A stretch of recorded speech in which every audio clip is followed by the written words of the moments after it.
Oh, welcome back. We always try to throw in something fun or quirky or weird at this point in the show. And today, the question, would you eat lab meat? In other words, would you be comfortable eating meat that is grown in a lab by scientists?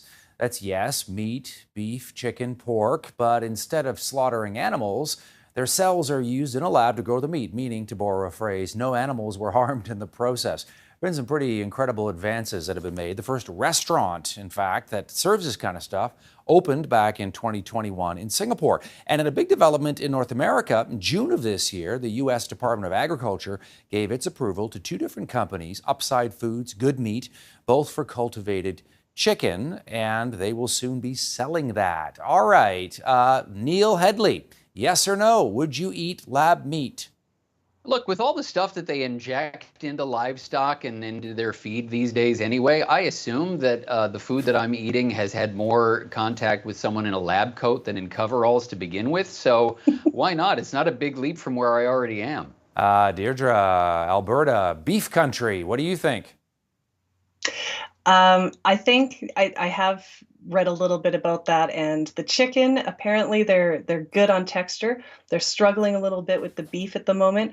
But like I said earlier, I have spent the majority of my life trying not to think of the process with which my food took in order to get to my kitchen. So why not? Might be an easy transition. Let's show people what is lab-grown meat. Scientists use stem cells from an animal, build up blocks of muscle, other organs. This is what's known as the cultured meat process. Cells go into a petri dish, amino acids, carbohydrates to help the muscle cells multiply and grow. Once there's enough fibers grown, the meat resembles ground meat, certainly in the case of ground beef. Full disclosure, guys, I'm a vegetarian. This is kind of interesting to me, although I'm no longer used to eating actual meat, so it might be a little bit strange to go back and try it. Some people are grossed out by this, Neil, weirded out by this, and they'd say thanks, but no thanks, I want the real stuff. Yeah. The question is, if it becomes so good and it's almost indiscernible between the real stuff, so to speak, then people might not even know the difference.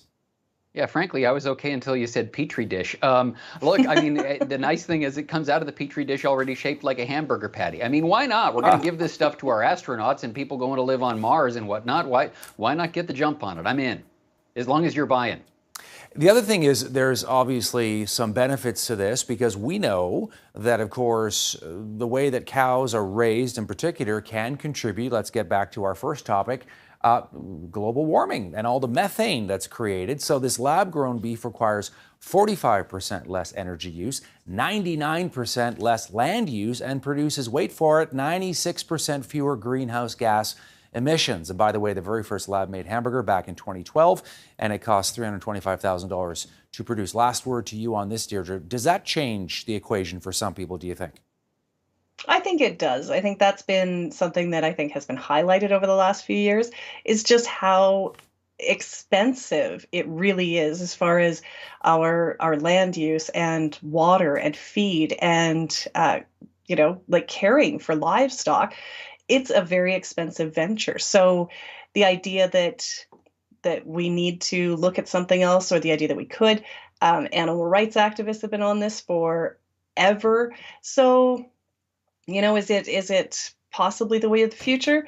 Sure. I think they'll make a good case for it. And again, if it tastes like chicken, and what doesn't, then then why not? Then why not? Yeah. Okay.